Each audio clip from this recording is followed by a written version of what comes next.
with me today. I like this part in a special way. Bashert.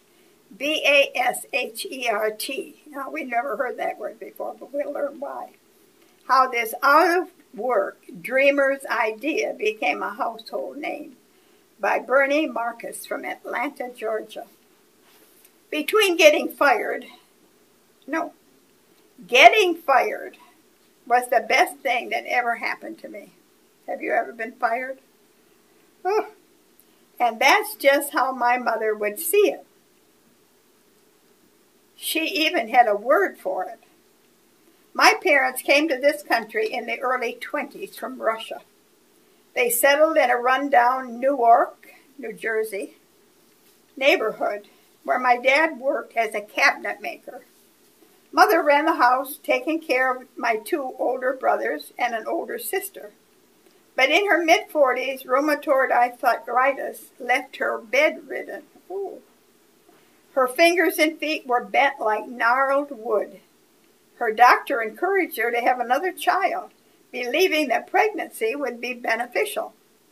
I arrived on Mother's Day, and to the amazement of everyone but her doctor, my mother was able to walk again. She was in her mid-40s. Yiddish was spoken in the house back then, and the word that was often on her lips was Bashert, which means it is destiny, it is God's will. It was my mother's way of acknowledging that good could come from whatever trials we face. We need to remember that all things work together for good to those who love the Lord, even though we don't understand it. But I'll tell you, someday when we see Jesus, we'll learn why things happen as they have. My own birth, it was my mother's way of acknowledging that good could come from whatever trials we faced. My own mother was the prime example to her that good things could come after enormous suffering. It was Bashert, God's will. Although her arthritis never went away completely, she rarely complained about it. She wore plastic casts on her hands, taking them off to scrub our clothes in the bathtub of our cold water flat, or to cook over a tiny stove on days when it was so hot the walls baked. She believed things would get better. Shortly after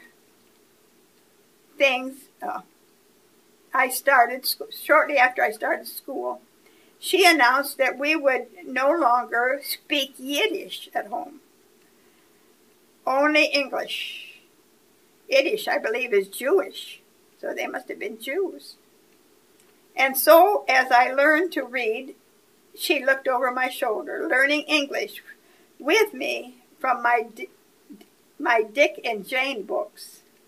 She and my father were studying to become citizens of America, leaving the country of her birth, Russia, and giving up her language was no loss to her when she thought about the privilege of becoming an American. It was, of course, Bashert. What a privilege it is to be an American with your feet on American soil. I spent a number of years in the Orient, and I'm glad to be an American. My ambition was to go to college and then medical school. I enrolled at Newark campus of Rutgers University, so I would have to pay to live in a dorm. So I wouldn't have to pay to live in the dorm. I took pre-med courses and became friendly with the dean of students. One day he told me he'd arranged for me to get a scholarship to med school. Then came the devastating news. But you'll still have to pay $10,000, he said. There was no way I could put my hands on that kind of money. I quit school and hitchhiked to Florida. Halfway there, I met Mom and told her I'd never become a doctor. Don't worry, she said. Something better is going to come along. I waited tables for a year. Then I returned to New Jersey and eventually enrolled in pharmacy school, graduating in 1954. I graduated in 1953. Being a pharmacist got me into the retail business, and I really liked it. I worked for two guys, then a big discount retailer in the East, and after that went to Handy Dan, a very small chain of home improvement stores out west. I've seen both of those stores. I would watch do-it-yourselfers come in and shop for supplies, never getting all that they needed. One day, the idea came to me. What if there were a huge store, a combination hardware store, paint store, lumber yard, where everything was under one roof? And what if they had salespeople who really knew how to repair a toilet or build a deck or install a ceiling fan? That's how the dream started. It would have remained just a dream if it weren't for the meeting my boss called me to in 1978. Even though we didn't always agree, I expected him to congratulate me for growing Handy Dan to a very profitable large chain of stores. Shows you what I knew. He fired me. What was I going to do? How would I ever find another job? Who would want me? How would I cover my bills? I had two kids in college, one in high school, and a big mortgage to pay.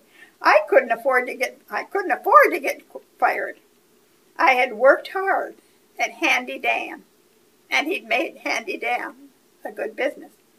Why did this happen to me? I knew what my mother would have said. She wasn't around anymore, but I could still hear her exclaiming, "Bashert." It was meant to be good. It was meant to be. It was God's plan. Something good would come out of this, even this. That got me working on an idea of a huge superstore. There was a way to help all those do-it-yourselfers out there. I found some incredible partners, and Home Depot was born, expanding across the country and globe. I recently retired at the age of 72. What would it be away from the daily hustle and bustle of the retail business? I hadn't been out of work since that fateful day in 1978 when I got fired. Back then, it didn't, I can't read my writing here. Back then, I wasn't sure what the future held. In fact, I still don't. But I'm sure of one thing. That word my mother used to describe the promise of God's blessing. And now you know it too. Bashert. He's owner of one of the owners of Home Depot.